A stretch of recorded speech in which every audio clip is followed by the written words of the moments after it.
Hello, welcome to the United Community Channel. My name is Jack, and this is your season review, Manchester United season review. It's great to be back. We're back home. We're back in similar or not similar. I don't even fucking know the word, but we're back in the surroundings that we know best. And we're doing a season review, and I'm looking forward to it. We're going to be talking about a number of different things today.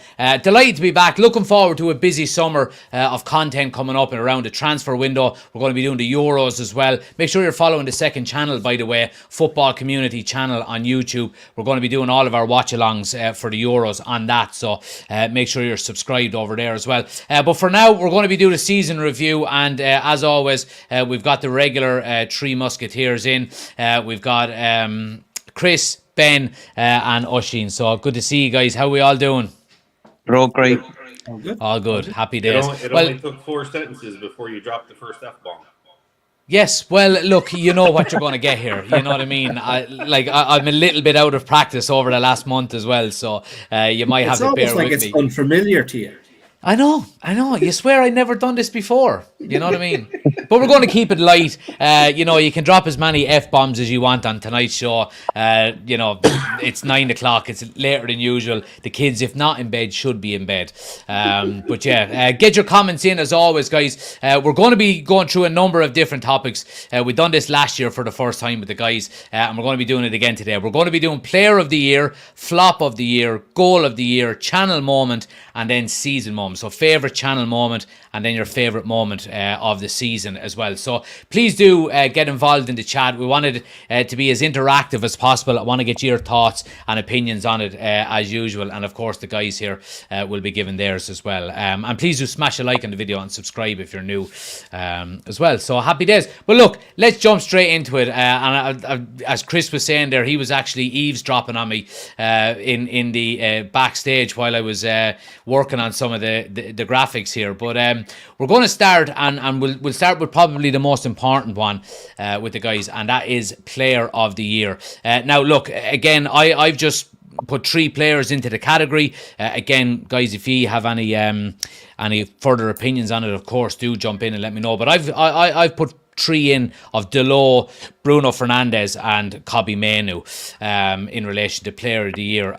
I'll start with you, Chris, straight away on it. I mean, would you have any upgrades on that? Anyone else you'd like to add to it, or anyone that would even come close to, challenging any of them? No, I actually, that's perfect for me. I mean, between those 3 guys, mine is. Most people, the obvious one would be Bruno, but mine is Diego Dalot. What he's done this year and his availability, the goals that he scored, the shifts that he put in. He was always there playing left back, playing right back, making the runs and everything like that. I think he deserves it, Yeah. Ben, with yourself, do you go with Dalot as well? Do you go with someone different, and what's your reasoning behind it? They're the 3 that I had as well. But I'm going to go with Bruno. Yeah. Just for the fact the creator created the most chances for us. I agree with Chris with Dalot. Probably best season we've seen him play. Yeah. Mainoo's first season. Just keep going. But yeah, Bruno for me. Perfect. And Oisín, you deciding vote, or are you going with someone different? Again, I agree. They were the 3 I had selected, but I went with Mainoo. All right, okay. So it does come down to me then. I just thought for an 18, 19-year-old kid to come in and play the season he played, he was fearless, he was composed. Maybe the fact he is 18, 19 meant he could be fearless, that he didn't have anything to live up to. But I just thought for a debut season, couldn't go much better. Yeah. Okay. Right. So it all comes down to me then.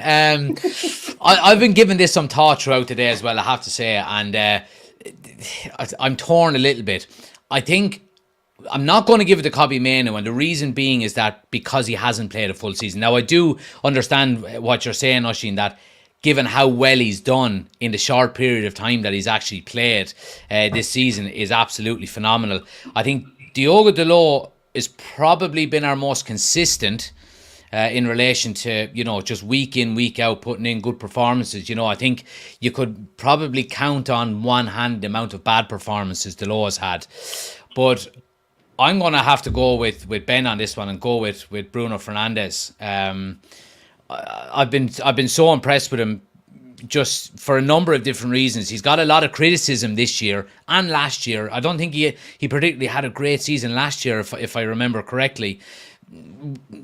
I suppose that's to the dizzying heights that he gets to, since he's been at Man United. But I think his his goal involvements, goals, assists, and I think what really stood out for me more than anything else was when he was injured for them 2 games, which are, I think the first 2 games he's ever missed for United through injury.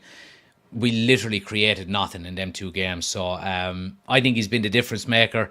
I think the FA Cup final probably tips the scales as well a little bit for me. But yeah, I mean, anyone else have any, maybe players you'd like to put in there in terms of, I know it's been a fucking terrible season, so it's probably easier to say no than to say yes, but would you put anyone else up there with having good seasons? No, I mean, I can't argue with anything that you said as far as with Bruno. I mean, I have Bruno as an obvious choice. I just went with Diego Dalot because of, last year he played well, and then he got replaced by Wan-Bissaka, and then this year he came through, and he wasn't going to get moved at that point. He was playing that well, so I just kind of went in a different direction. But I can't argue with Bruno. I mean, like you said, when we missed him for those 2 games, our team was awful. Like, it was just, Would you give maybe Harry Maguire a nod for having a good season? I give him a nod for having a good season, but not for Player of the Year. I mean, no. I mean, I do applaud him for everything that he's had to go through, and him being professional and coming through and doing what he can and playing as well as he did. But it's just so hard because with all the injuries that we've had, that it's you can't. It's hard to rate everybody. Even Kobe Mainoo. Like, I agree with you, Jack. And I agree with Oshin that Mainoo is fantastic and he's fearless and he's everything that you want out of the midfielder at 18 years or 19 years old now and everything like that. But he just didn't play the full season. If he would play the full season as he did, then I would absolutely go with him. But I just, only playing that half a season roughly at that point, maybe a little bit more, then I got to tip my hat to either Bruno or Dalot at that point. Yeah. No, I agree. Absolutely. Done a little. We'll go through some of the comments here and see what other people think. Aaron has said Dalot for me. Clarion is in. Sorry, late for joining. Danny says Kobe Mainoo has been brilliant, but Bruno has to be the player of the season. Without Bruno, this season could have turned out even worse. He's the heart and soul of the squad, and he doesn't. When he doesn't play, it shows. Probably Bruno, says Clarion as well. Laser says, "Hey folks, hope you're all well. What an end to a season. Brilliant." Jason is going with Bruno as well. I know he started late in the season, quite late, but you could say Mainoo for me was United's player of the season. So yeah, I mean, look, it is torn a little bit between. We've done a poll as well, who's player of the season. 40% are going with Bruno, 40% for Dalot, and 20% for Mainoo there as well. So yeah, look, I mean, not an awful lot to choose from, but I think I think you could probably say Garnacho had probably a decent second full season, you would say, maybe. I still, like I've said a number of times throughout the year, I think he's still a moments player. He needs to get that little bit of consistency into his game, but doing it on the big stage against City in the FA Cup final, will certainly help him. Right, let's move it on. And we'll talk next about the goal of the season. So again, we've got a number of contenders here that I just randomly threw in. If you've got other ones that I've maybe skipped, please do let me know. I've gone, of course, for Garnacho's bicycle kick, Bruno's goal versus Burnley, Mainoo's goal versus Wolves, and Rashford's goal versus Manchester City. Guys, have you any other ones maybe that I left out, or is that have I forgotten anything? Or I have Bruno versus Liverpool from the halfway line. Oh, yeah. Jesus, right. Okay. Okay. Good nod. Yeah, good shout. Good shout. I'll start with you then, Oisín, since you mentioned it. Give me maybe your favourite goals throughout the season and why you've gone with maybe the selection that you have. Okay, so the goals I picked, there's only there's two that matches up with yours. There's Garnacho and Rashford's versus City. Then I've Ahmad's goal in the FA Cup against Liverpool because of what it led us on to. I have Cobby's goal against Liverpool or against City in the cup final because that's one of the few times this year we've seen Ten Hag ball in action. It was just a brilliant goal. And Bruno versus Liverpool, just because it was against Liverpool. I can't say any more than that. But the winner of the one I picked as the winner, obviously, is Garnacho versus Everton. Will we ever see a goal like that again? Yeah, I agree. Do you think it was better than Rooney's? I think it was technically better, but Rooney's was in a bigger game. Yeah. Because I was looking at it, I was looking at Rooney on the overlap, and they showed some of the clips of it and stuff like that as well. And I'm torn. I think Rooney's was better. I think Rooney's was faster.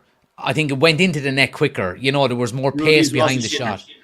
It was a shinner, and I think that's probably another reason. You know, I think who can score a goal like that off his shin? Look, Garnacho was going away from goal. He had to put the direction and speed on it. So I think technically Garnacho's was a better goal, but just Rooney's just came in a bigger match. Yeah. Ben, I'll go to you next on this one. What's your goal of the season, or maybe nods to other ones then as well? Man with Garnacho's as well. Just his technique, going away from goal.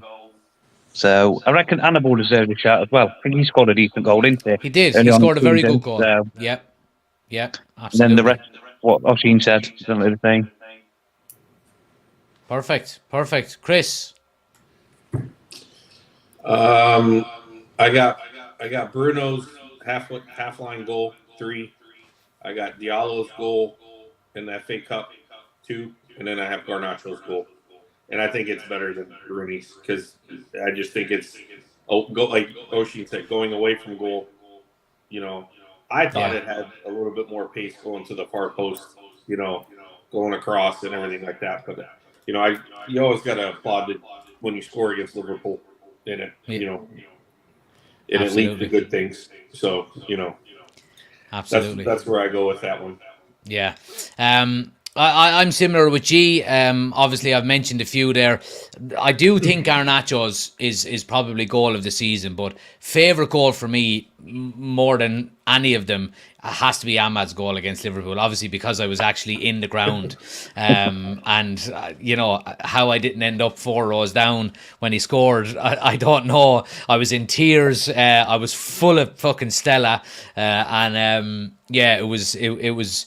I think for what it meant and the occasion that that surrounded it, the back and forth, leading, then going behind, Anthony getting the equaliser, and then going behind again and coming back and winning it. I think for me, my favourite goal of the season has to be Ahmad's goal. But I think in terms of raw talent and what was the best goal of the season, it's no question, it's Garnacho. I think he's already won he's already been awarded the Premier League goal of the season anyway, hasn't he?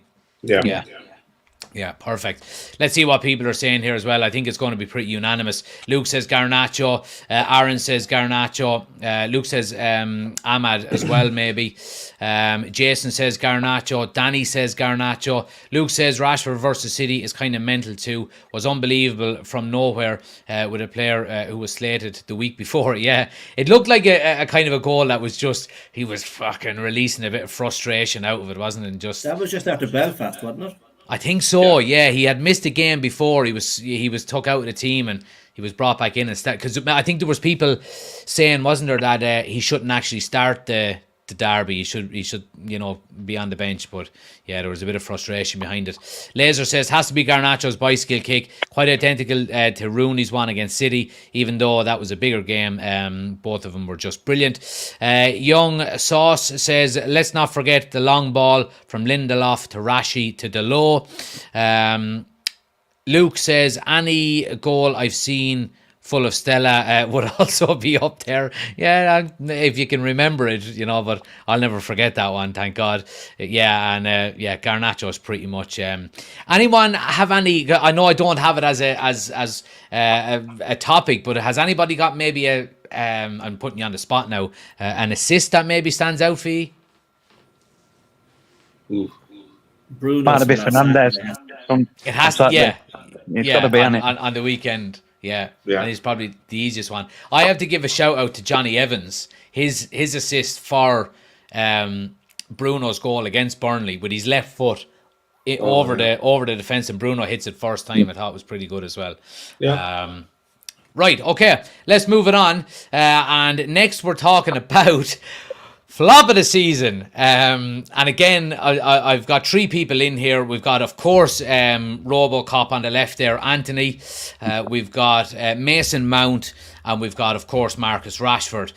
Guys, anybody else you'd like to maybe put in the mix for people to have a think about? I think Casemiro has to be in there, surely. Casemiro, yeah. Okay, good shout. Right, Chris, we'll go to you. Talk us through maybe who you think should be there and ultimately who you've gone for as flop of the season. I mean, I don't put Mount there yet just because truly he hasn't played.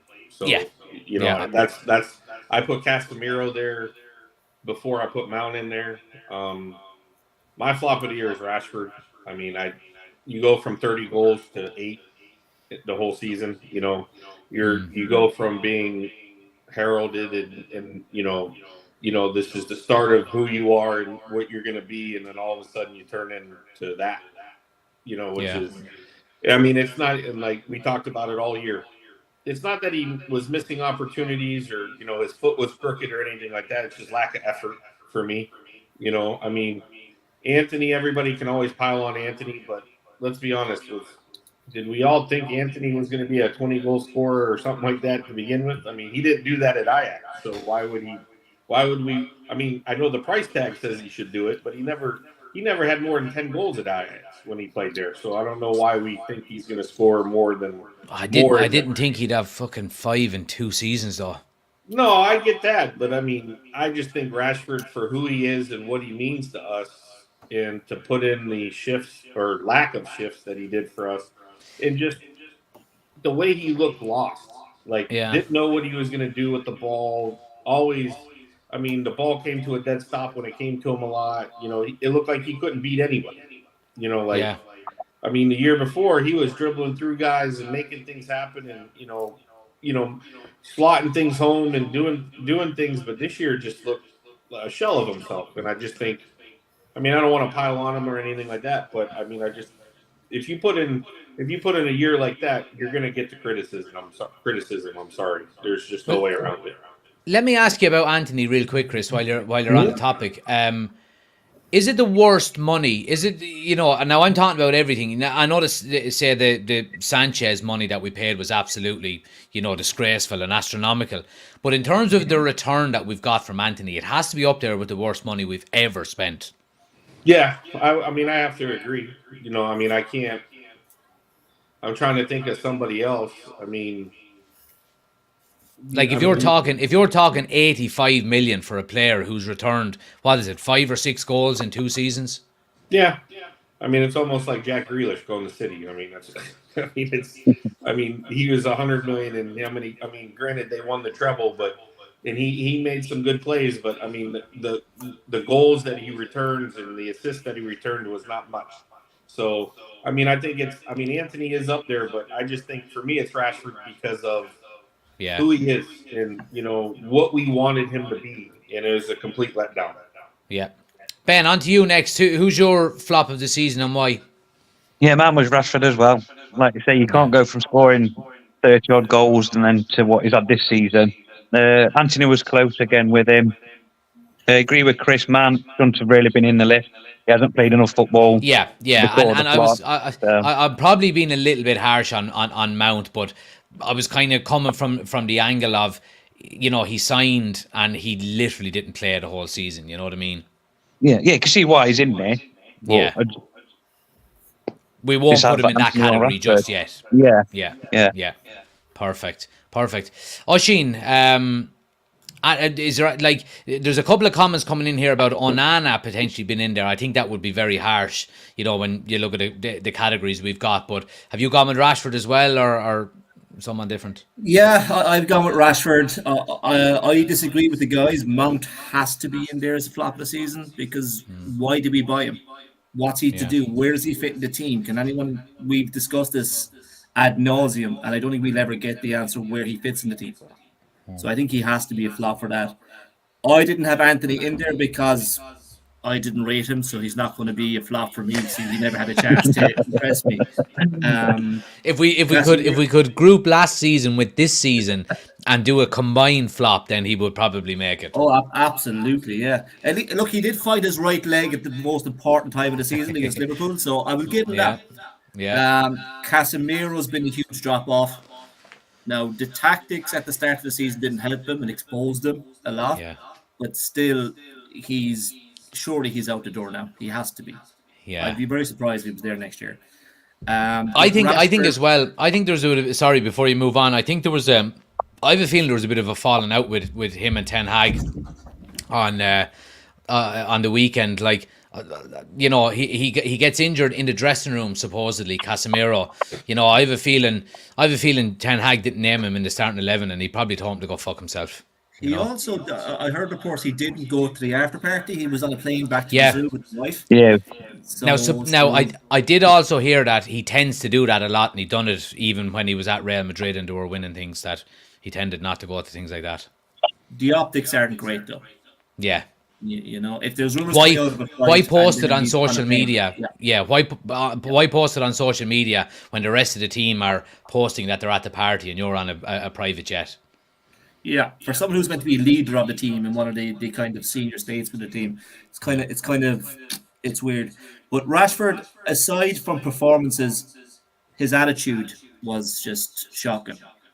To go to Belfast and go missing, to be writing cryptic. Now I know everyone has a team, but writing cryptic Instagram posts and just coming out and doing stupid stuff. He compared to last year, he reeled himself down in the eyes of the fans.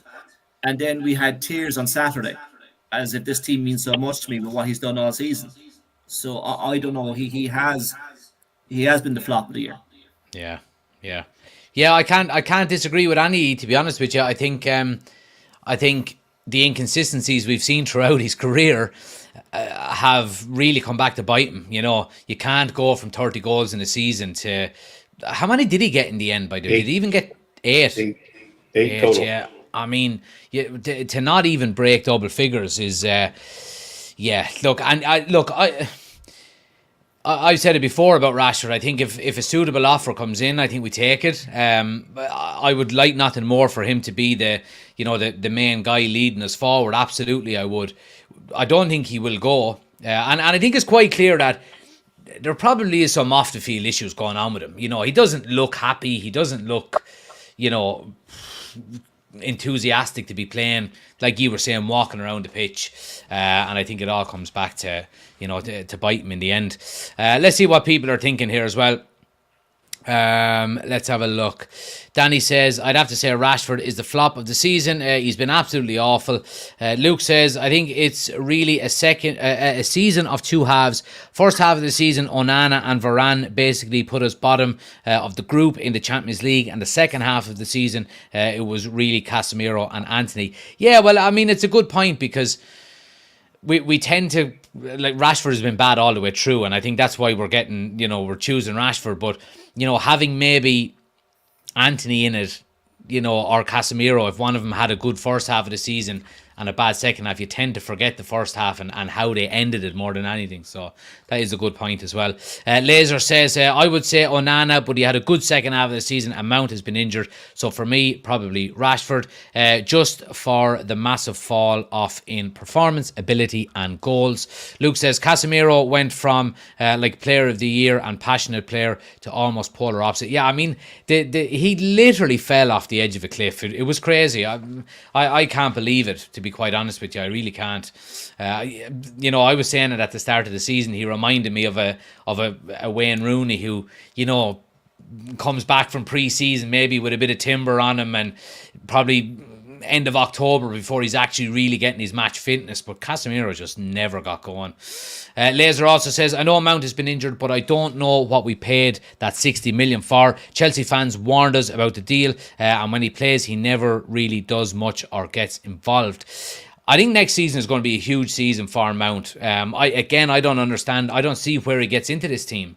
You know, we're going to be more than likely bringing in a defensive midfielder.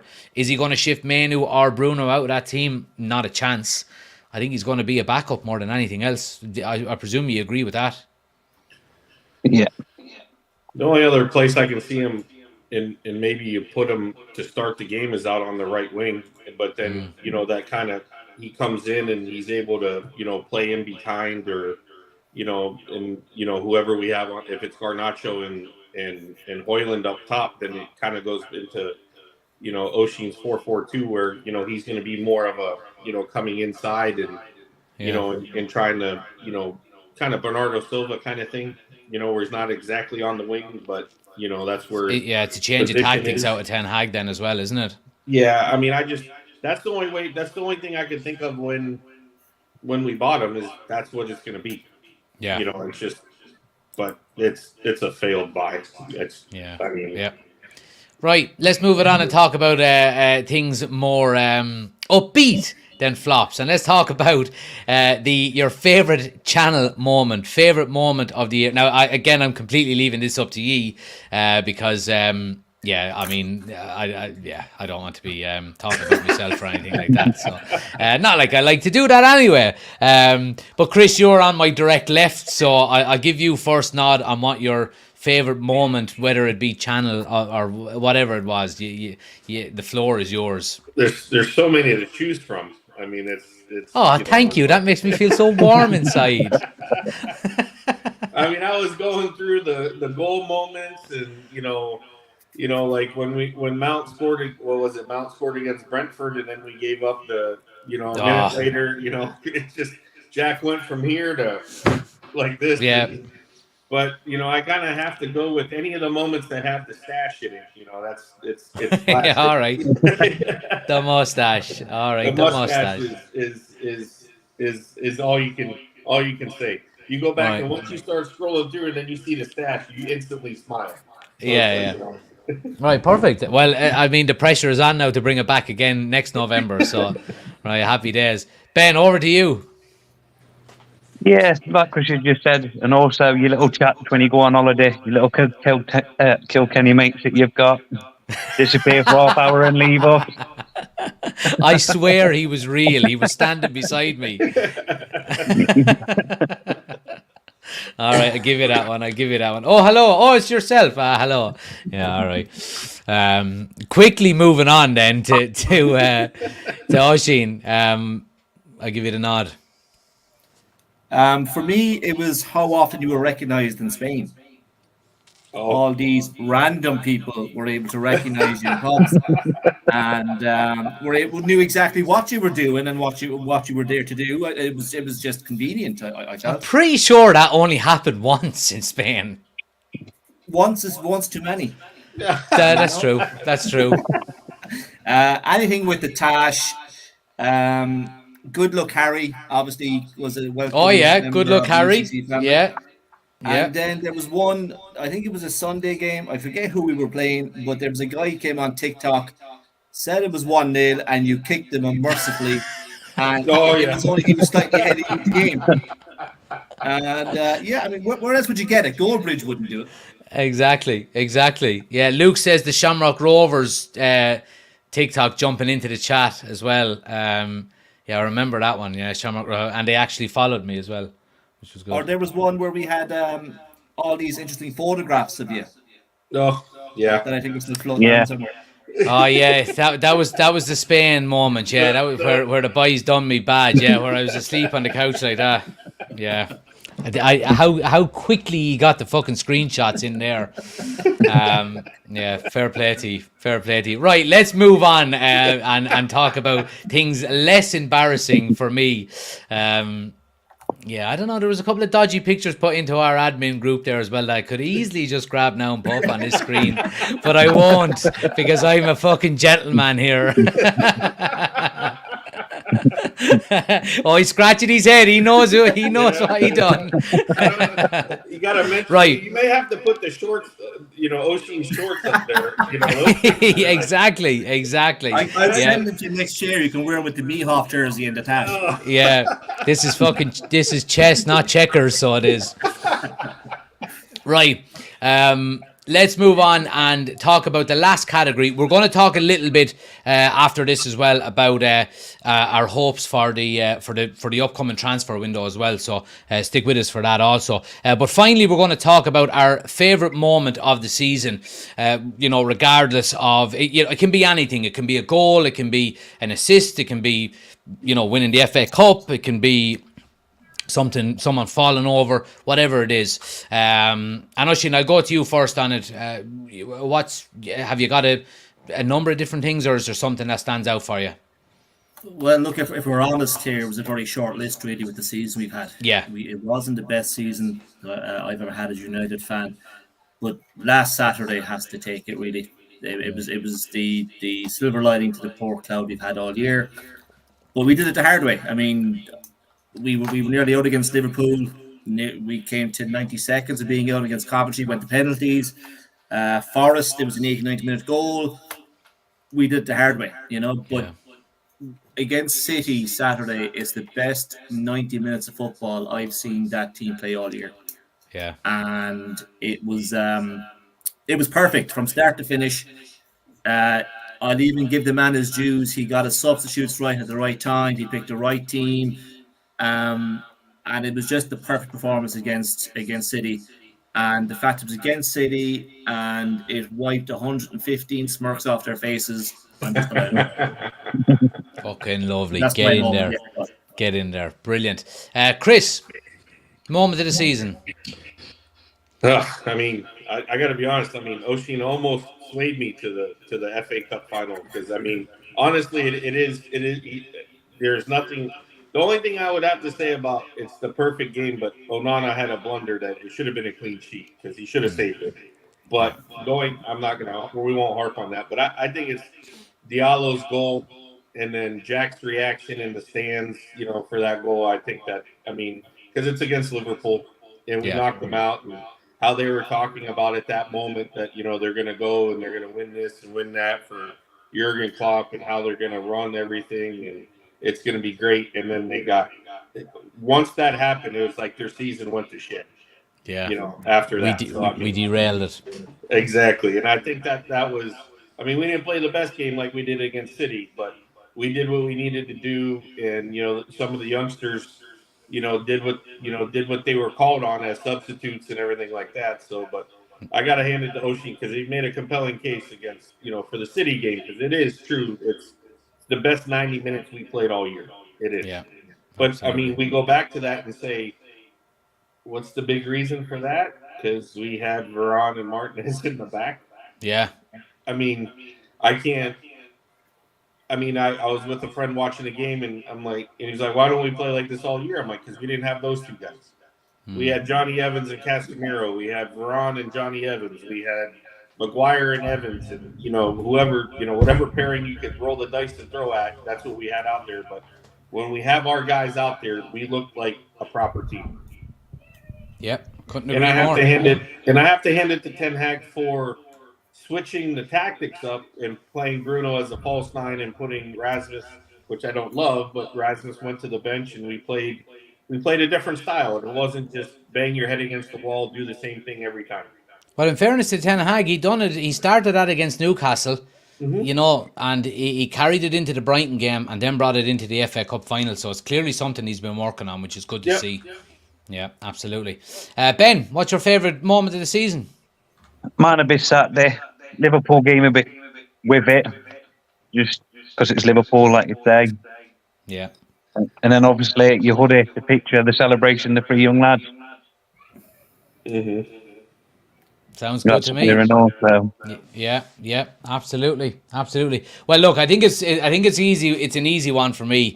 The Ahmad goal against Liverpool is my favourite moment of the season. I've got, I'm kind of a bit torn because it wasn't, on the channel. I know obviously it was put up as a match day vlog, but we weren't live for it.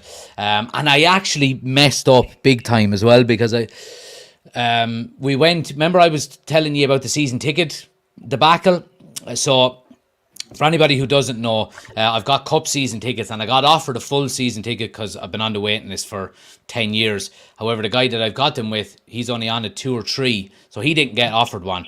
But anyway, eventually we decided that we were going to separate our seats. He was going to keep his cup season ticket, and I was going to take the full season ticket somewhere else in the stadium. We weren't too far away from each other. I think maybe we're in the same section, but maybe about 8 or 9 rows away from one another.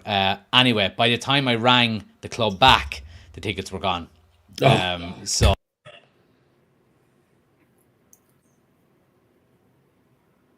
Jack, I think you hit mute. That's another season moment there, guys. Yeah, he did something. You're very, very off, Mike. Yeah.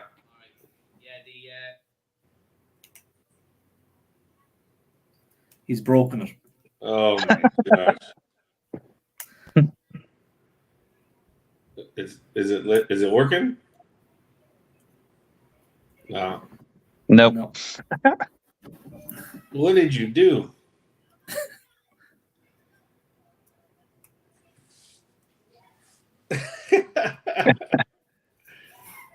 Where's your backup? Uh-oh. So over to the chairman to finish the light then. I guess. I don't know. What's going on here, Can you even hear us? can you hear me? There we go. There you go. Oh, thank God. Right, I need to get when I was coming home, I had everything wrapped up. I thought I had them well, but the connection on the microphone is after bending. Now it didn't snap completely, the USB-C port, so I have to get a new one. But yeah, there's the best moment of the season. Yes. Anyway, get your hoodies, by the way. Look in the link in the description, guys. Mine was here when I got back. I'm delighted with them. The Youth Trinity. If you want to support the channel, link is in the description. Anyway, I want to talk quickly about the transfer window, guys. It's going to be, by the looks of things, it's going to be a busy summer for us. And, we've heard over the last day or two this new kind of set of rules that Ineos and Sir Jim Ratcliffe are bringing in about, no players over the age of 25. The one that sticks with me is Wilcox is going to determine the way we play, the style of play, so on and so forth. The manager tells us where he wants to improve, and then, the board will come back with recommendations.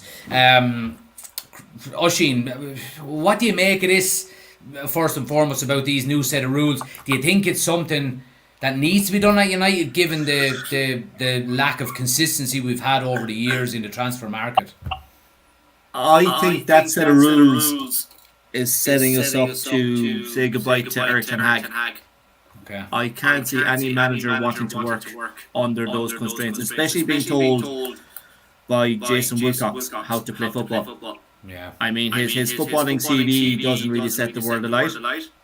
His coaching CV doesn't set the world alight, yet he's the person who's going to set the footballing style for Man United. I don't see it. Over 25, that's not what we need this year. We need some overheads as well to get us back into Champions League, get us back challenging. The no Galactical rule I can get behind. Yeah, that's the Galacticals we've got in the past. The Falcaos, the Marias haven't worked out, so that's not a huge thing for me. But it's clear they're looking for a yes man. and they want to leave it to Ineos to run the footballing side of things, which I can't see any Tier A or even Tier B manager getting behind. Yeah, yeah. Chris, I mean, surely, I mean, whatever about the set of rules, what I would want more than anything else is just is the manager to be part of the conversation, you know, and to say, right, if this is the way you guys want to play, or look, I'm sure Jason Wilcox is not going to be on the training ground putting down cones, you know what I mean? But maybe he should. Yeah, well, maybe. But there is an argument for having a little bit of consistency like this, because we've gone from a David Moyes style of play to a Louis van Gaal style of play to a Jose Mourinho to an Ole Gunnar Solskjaer to a Ralph Rangnick to a Ten Hag, and they've all been different, vastly different. Give me your thoughts on it. I mean, I don't know if it'll work or not. Maybe in the long term, but what do you think? I don't mind it as much. I like the no galactic rule. You know, I mean, there's a time and place for it. If we get to a scenario where we need that one guy to put us over the top, then maybe that changes a little bit. But you know, to go back to basics, I don't mind most rules. I think that everybody feeds into the Wilcox. You know, like he's gonna be in charge or whatnot. I think it's gonna be more of, if you look at the last few of that, it's like, you know, Ten Hag's gonna be able to say, I need a CDM, I need a center back, I need this, I need that, and then he's gonna get a list of players that to choose from, the club to choose from, and then he can kind of pick and choose from there. But I do agree with Osteen, because I think they could be setting him up to fail. Because if they give him a list, is this not being done at other clubs like City and Liverpool at the moment, and Arsenal? I think it is. Yeah. I just think it's, you know, I think if you go by the literal, you know, this is how it's going to work, then everybody is going to have a problem. But I'm sure there's talk back and forth and saying, you know, I like this guy better than that guy, this reason and that reason. You can't. I don't think it's going to be. You got a bullet of these five guys. That one or that one. If there's no discussion, I think it's a little bit more fluid than it sounds. I think it's the right thing for us, because we're so scattered when it comes to transfers in the past 10 years that it's ridiculous. You know. So I think that if you gain a style of how you're going to do things, and I think it could work. I mean, I don't think if Wilcox was literally going to be calling the shots and everything like that, then they would have got rid of Ten Hag already. You know, that's why I think that there's been conversations between the two saying, hey, we want to play a more possession style game, like you played at Ajax and this, that, and the other. And Ten Hag's like, yeah, I need the players to do it. So this is how we're going to accomplish that. You know. Yeah, absolutely. And Ben, obviously, the last week or so has strengthened the case to keep Erik ten Hag by the looks of things. Now, look, we're all unanimous here. We want him to stay and be given another chance. Do you think he will be given that chance and get, you know, another season under the Ineos structure, or do you think maybe they'll change it? I think he deserves it, for definite. But the thing is, with all this going off, will he want to stop? If he knows that they're going off talking to other managers and stuff. Yeah. And do you think Ineos going and speaking to other managers is necessarily a bad thing? I think this is probably something that happens a lot more than we realise. You know, when clubs are just acting and putting maybe pieces in place 2 or 3 steps ahead. You know, if United were to go out and get hammered 6-0 by City in an FA Cup final, which obviously we didn't, then they would have been ready to act. You know what I mean? Is it something that concerns you that we are talking to managers, or do you see it as just, you know, it's part of business? I do see it as part of business, but there's a right way to do it, isn't there? Yeah.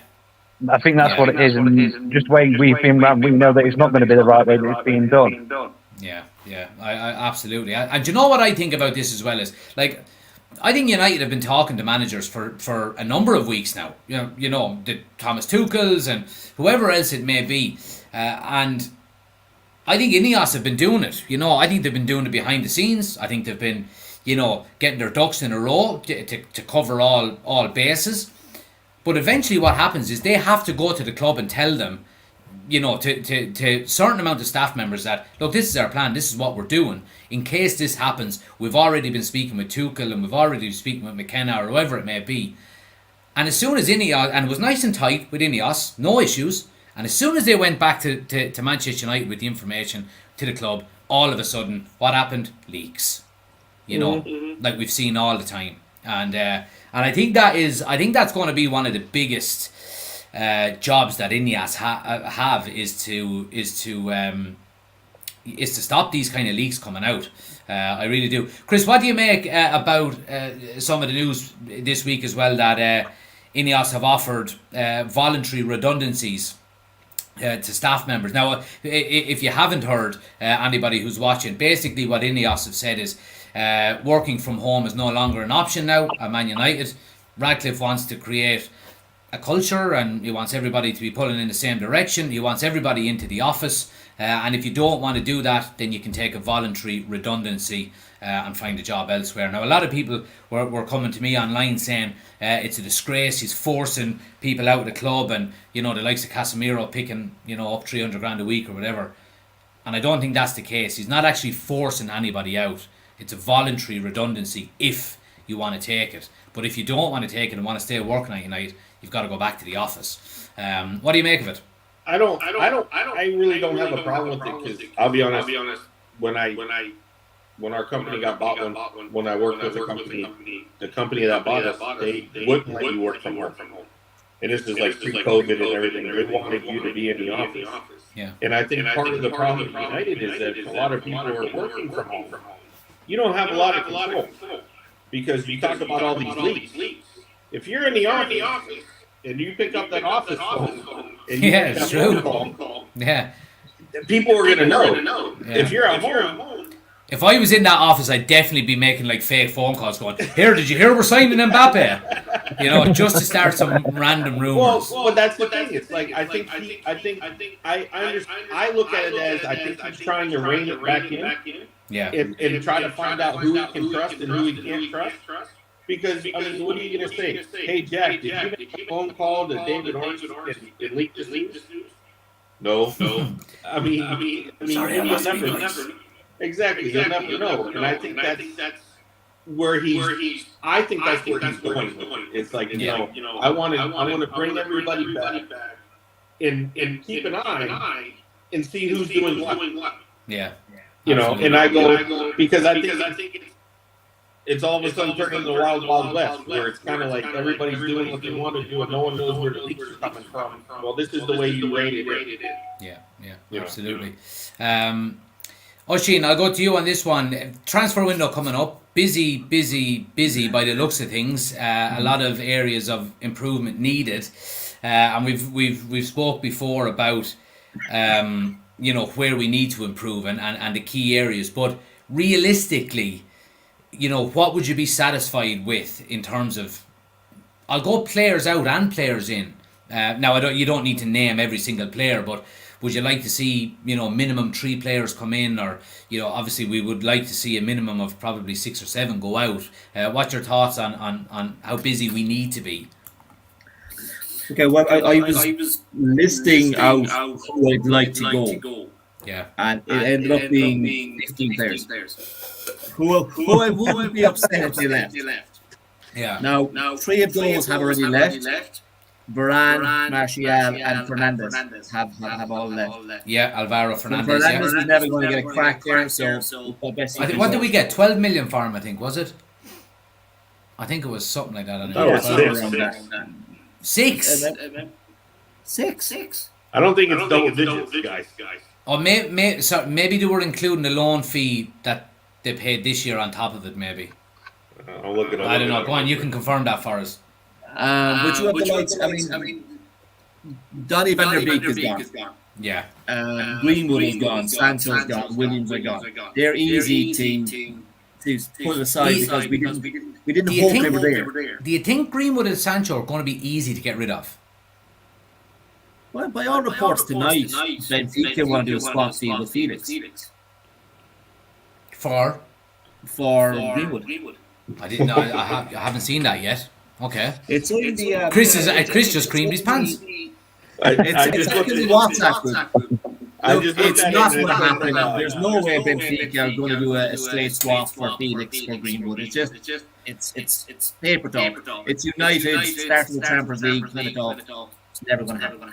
I thought we just said those Galacticos. You know? And you want to talk about the highest paid player? It's going to be that guy, João Felix, who comes in. And again, where does he go in that midfield? I think he plays false nine. I mean, that's what he kind of did. And then what happens to Højlund, who we just spent 60 million on?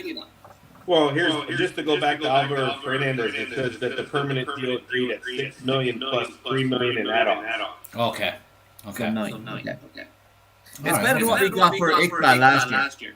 Exactly. But what has he done? Nothing. You got us a million to balance the books for FFP. Yeah. Somehow. Yeah. And then you've got the getting back to point, please, people. You've got some Ericsson, Casemiro, Palestri, McTominay, Heaton, Anthony. They could all go, and we wouldn't miss them. Yeah. And I think I counted out then what that left us, and that left us 15 players who have had at least one, or at least more than one full game in the Premier League. Okay. If we're not bringing people through from the academy. So obviously the problem area there is depth. We need depth. We've been saying it for about 2 years in this channel. Depth is the biggest one. And then the positions I've named for depth are striker, CDM, centre back, left back, right back, left side midfield, right side midfield. So yeah, I think we need depth in every position really. So it's going to be a busy one. Yeah. Your analysis is fucking pin perfect, man. It's absolutely pin perfect. So it is. And do you know what? I think we'll leave it on that note. It's all I think we'll leave it on that one. The question is going to be is how many people are you going to? We got to sign people on free. I mean, this idea that we weren't in for Tosin from Fulham. I mean, he's a center back. I mean, he's not going to be a starter. He's going to be a squad player. We have to sign guys on free. I'm sorry. It's just. I mean, and I looked at a couple of guys that Jovic. There's been talks actually, by the way, that Inter Milan are looking at potentially signing or wanting Aaron Wan-Bissaka, which would allow a pretty straight swap deal there. Yeah, but I mean, I just think, I don't think it's going to be a huge transfer. I don't think we're going to buying players. I think three. Okay. I mean, I'm thinking Todibo, Todibo, Ederson, and probably Frimpong, and maybe we'll buy Amrabat as a squad player because we need another CM. What about Michael Elise? Like, we've been heavily linked with him. I mean, that's 60 million. Mm. And I mean, you hear what the transfer budget is going to be. If it's like 150, then I think you can afford to get it. But a lot of that will come down to how much we generate from sales as well. I mean, sales are massive this summer. They are. And I mean, I just think. I mean, if anything, maybe you do. Todibo, Ederson, and Elise, you don't buy Frimpong. Yeah. And I mean, at that point, the math that I did on that would be like 145. Yeah. And that's before you sell anybody. Yeah. So. Yeah, like I think there could easily be 250 million net spend. You know what I mean? With sales. I think we could easily generate 100. Like, if there is 150 million available from Ineos or wherever it may be, I think we can easily generate 100 million of revenue from players leaving. If you're going to sell Sancho or Greenwood or even someone like McTominay or something like that, I think you could easily generate 100 million. I think so, Chris. not with next Ben, like not with Sancho. Sancho's we're gonna be in the shit with him.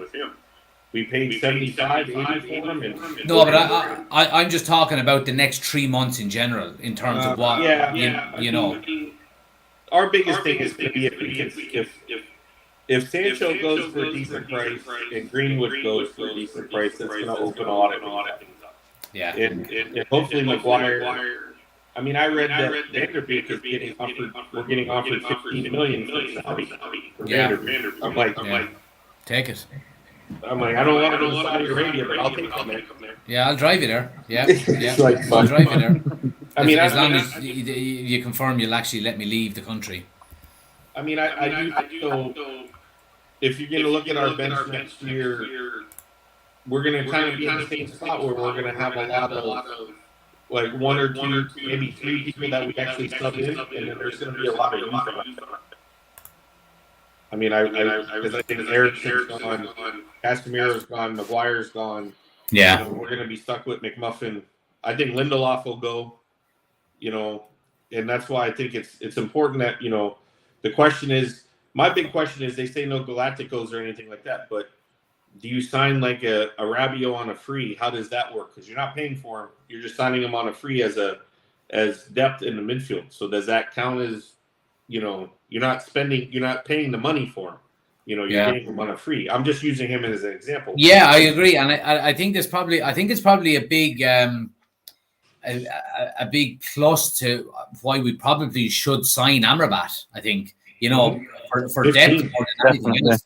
You know, given the fact that we spent 10 million on a loan fee already for 1 year, and I think it's only going to be another 12 or 13 to sign him permanently. We've got first refusals, so I would definitely be signing him on a permanent deal. But look, guys, a lot of that are questions and answers for another day. It's going to be a long summer. I'm on that. I'm looking forward to. I'll be doing as many news shows as possible. I'm going to be doing them at night time now, guys, from 9 o'clock from now on, because my wife goes back to work and family time and putting babies to bed and all that kind of stuff. So we're going to be pushing back the news show in the evening by an hour. I am going to try and do as many morning shows as possible. They may be a little bit sporadic because I'm off on parents' leave until the middle of June, so I'm going to be hands-on with 2 little babies. So I'll do as many of them as I can, but we will be definitely on every night at 9 o'clock anyway to go through it all. But lads, I appreciate another great season. Second full season for the United Community Channel. I think we're about 100, just over 100 away from the 10,000 goal we had. So look, I mean, it was a very ambitious goal. So I'm really happy, I have to say, and thanks to everybody for watching throughout the season as well. It doesn't go unnoticed. I love what we've created, and I love the little banter and community and everything we have. So it's brilliant, and especially to you guys, you're the admins as well. You know, the laugh and the crack and everything behind the scenes is brilliant, and I do appreciate you jumping on all the time and contributing to the channel as much as you do. Someday, maybe when I make it big, I'll actually throw you a few bob. So Jack, you got to find out whoever in our community channel, whoever won the Fantasy Premier League. Oh yes, I know already. Where's my phone? I've got it here. Let me see. I do know who won the league, and thanks for reminding me, because I have to make I've got to make a TikTok about it and put the word out there because I don't have contact details of people in through the Premier League app. So the winner of, let me see, where are we? The winner of the league was FPL Phenom. Nana was the name of the account, FPL Phenom, on 2,465 points. And second place was 2,424 points. So he won it by a considerable margin. And then the winner of the head-to-head league, if I can find it, is there. Standings. Winner of the head-to-head league is Mahoney FC, Damien O'Mahony, with 91 points. He wins it by 6 points. Second place was Ryan Gates. So FPL Phenom and Damien O'Mahony, contact me, DM me on Instagram, and we'll get you your replica jerseys sent out to you, because that was the deal. If you want to hold on until pre-season and maybe get next season's new jerseys, I think that's probably that's what I would do anyway. But it's up to yourselves. If you want to get a retro one, or if you want to get a fucking 1990 Germany jersey, let me know. There's no problem. We get you whatever you want. You should wait for the lovely white one that's coming out. I know Chris likes it. The training jersey. It's so bad. The white one with the red, white, and black. I am in love with it. No way. I'm in love with it. That's the best white jersey we've had since the '99 one. I'm gonna have to do some research because it's bad. It looks like it's so good. And Martinez is in it as well. It is the '99 one. It's the same design. It's the same stripes. It's the same. Yeah, pretty much the same design. Is that our third kit, or is it a training kit? That's our third. That's the third kit. I'm all over that. And I thought it was a training kit. I was hoping for the training kit. Yeah, and the kitman.eu will be sponsoring pre-season as well. So we'll have all of that stuff ready to go. He's already after contacting me about that as well. So like last year. Well, lads, look, thanks for watching. Thanks for joining in the tree as usual throughout the entire year. Let's hope we have a better season on the pitch, but we'll still have a laugh on the channel anyway. So appreciate it as always, lads. Thanks for watching, and I will chat to you during the week. All right. Take it easy. And to everybody else as well, guys, thanks for watching throughout the season. Ye are what make the channel. So, keep commenting, keep liking, keep sharing the videos. If you want to become an official channel member, like the three guys that have been on with us, link is in the description, and you can come on just like they do. That's part of the perk of being a channel member.